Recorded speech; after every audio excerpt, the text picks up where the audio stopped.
बिस्मिल्लाहिर्रहमानिर्रहीम। अस्सलाम वालेकुम नाजरीन, मैं हूं नदीम खालिद। नाजरीन, एक इंतहाई अफसोसनाक ख़बर KPK के इलाके लोर दीर से है, जहां पर एक सिविल जज ने एक लड़की को ज़्यादती का निशाना बनाया जो अपनी बहन के लिए नौकरी की तलाश में उस तक पहुंची थी। ये ख़बर इस वक्त बहुत वायरल है पूरे पाकिस्तान के अंदर। ये मौजूद बहस तो बनी हुई है, लेकिन इसकी तफसील जो है वो कुछ लोगों को नहीं पता। उनको पहले तफसील बता दें, उसके बाद ये माशरे की बेहिसी और रवैये और किस तरह यहाँ पर इस्तेमाल किया जाता है लोगों को, और कैसा ये इस वक्त माशरे के कई सारे पहलू इसमें आ जाएंगे। ये सिविल जज जिनका नाम जमशेद कुंडी है, ये लोर दीर में ये सिविल जज हैं, और वहाँ पर 3 माह कबल एक लड़की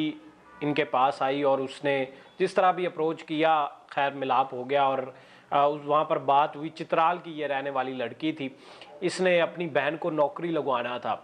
तो इन जज साहब ने 15 लाख रुपए रिश्वत की डिमांड की कि 15 लाख रुपए दे दो तो मैं नौकरी लगवा दूंगा। 3 माह के बाद जब नौकरी ना लगवाया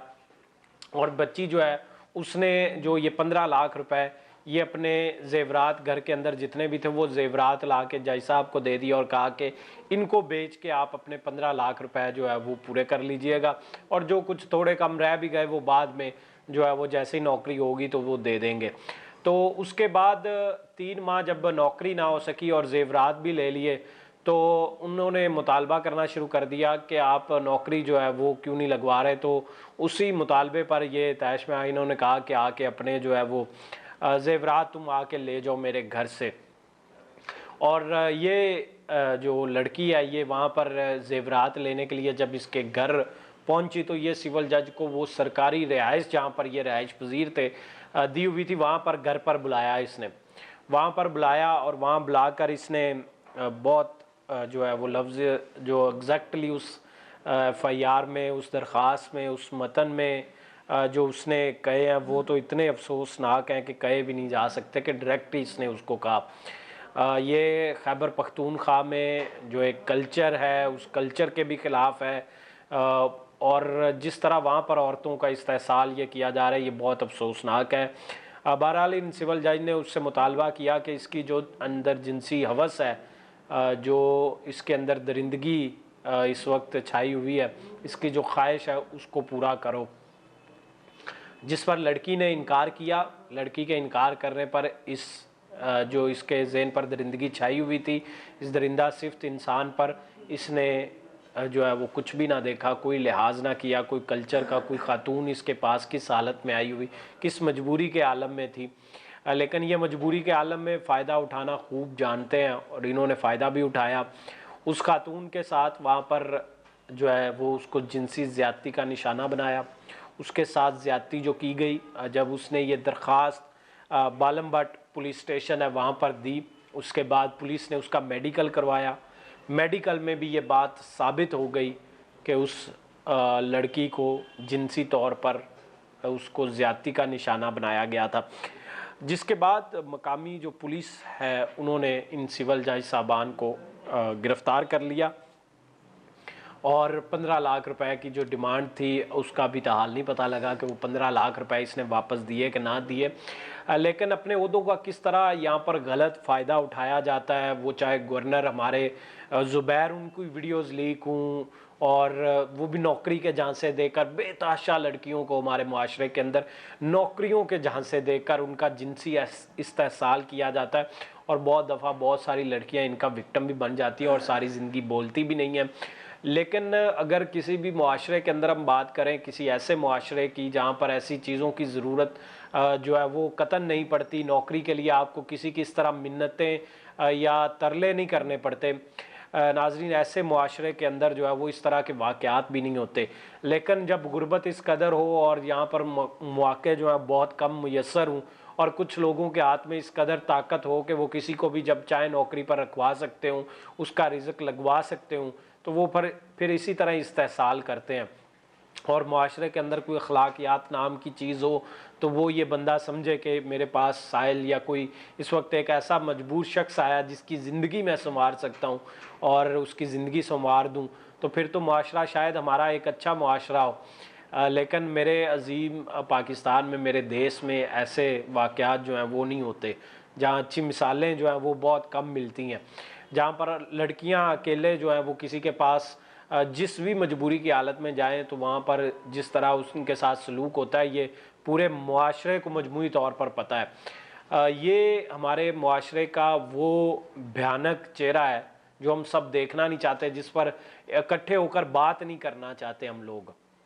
बहरहाल पूरे मुल्क के अंदर इसके ख़िलाफ़ बहुत आवाज़ उठाई जा रही है कि कैसे एक जज जिसने इंसाफ देना, कल को जिसने इसको सज़ा देनी है वो भी जज होगा, तो कैसे अगर इंसाफ के जो इंसाफदान हैं, जो हमारे मुआशरे के अंदर मुअज़्ज़ज़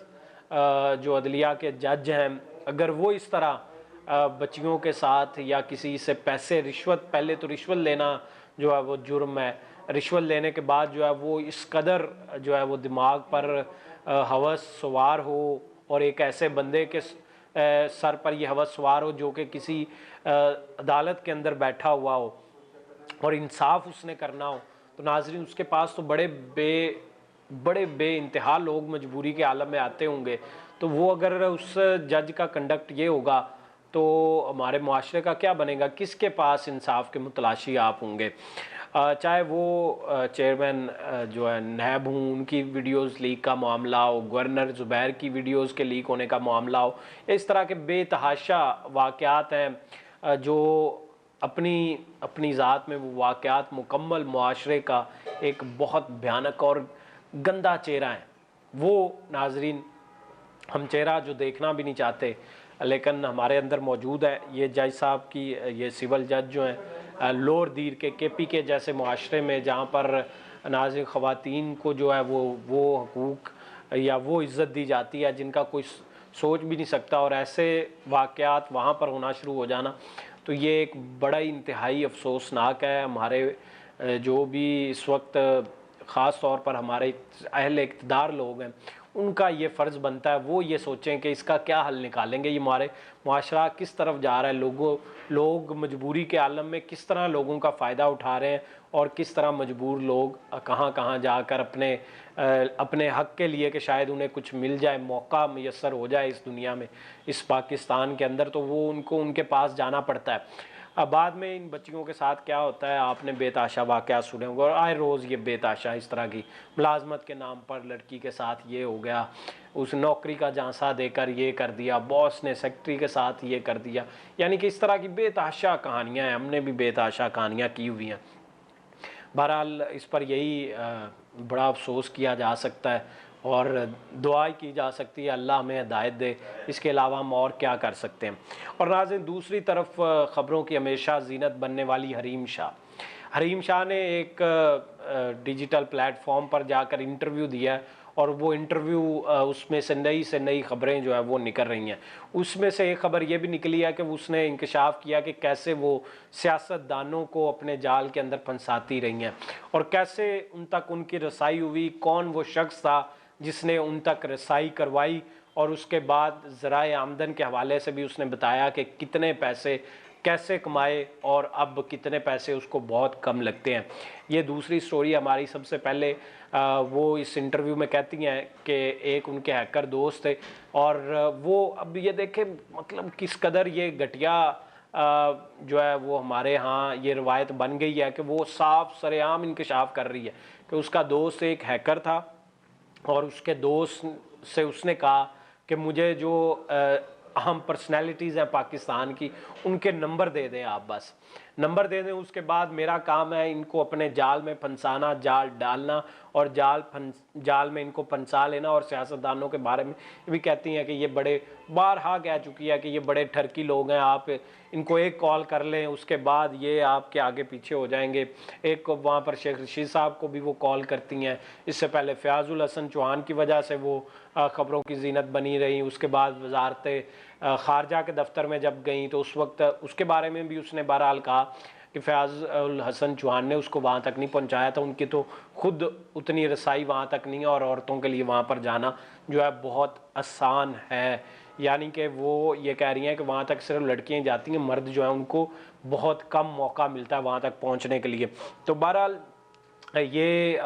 वहाँ पे बताती हैं कि पहली जो तनख्वाह है इनकी, ये दुबई में गई और एक ब्रांड एम्बेसडर बन गई एक ब्रांड की। तो उन्होंने इसको पहली तनख्वाह ही 6 लाख दे दी। जहाँ पर लोगों को 20-20 हज़ार रुपये नहीं मिल रही, वहाँ पर इनके लिए ऐसे मौके मुयसर हैं कि पहली तनख्वाहें भी जो हैं वो 6-6 लाख। और उसके बाद वो कहती हैं अब तो 6 लाख कुछ भी नहीं लगता, तब तो बड़ी रकम लगती थी क्योंकि अब मैंने बहुत पैसे कमा लिए हैं। और वो बहुत पैसे कैसे कमा लिए हैं ये आप सबको मालूम है। और जिस तरह के वो जाल फेंकती हैं और जाल में लोगों को फंसाती हैं, तो ऐसे में पैसे जो हैं वो इतने ज़्यादा कमाना कि लाखों रुपए कम लगना शुरू हो जाए। तो ये सिर्फ ऐसे कारोबार में ही हो सकता है जिस तरह का घटिया कारोबार वो करती हैं, और पूरे मुल्क को उसके अंदर वो ले आती हैं। कोई कहीं पूछने वाला, कोई सियासतदान, कोई इदारा ऐसा नहीं है आज जो उससे पूछ सके कि तुमने बाकायदा तौर पर प्लानिंग के साथ लोगों के नंबर्स, पहला तो उनके नंबर लीक करवाए और हैकिंग के थ्रू नंबर लिए, एक हैकर के थ्रू लिए, उसको भी पकड़ा जाना चाहिए, इसको भी पकड़ा जाना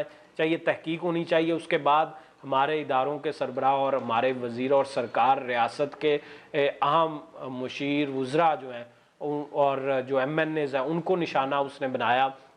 उनका इस्तेमाल किया। और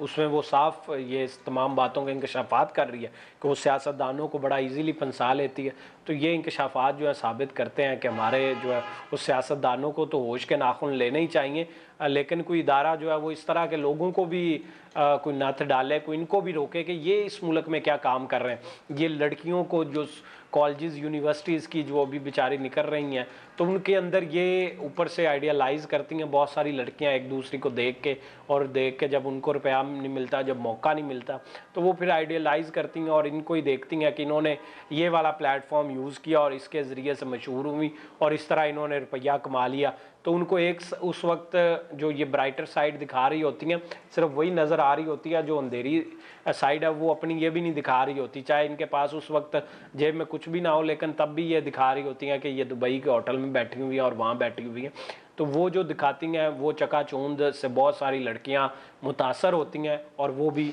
यही इसी तरह की हरकतें करती हैं। तो इसको कहीं ना कहीं रोकना चाहिए। इसी के साथ मुझे दें इजाज़त। अल्लाह निगहबान।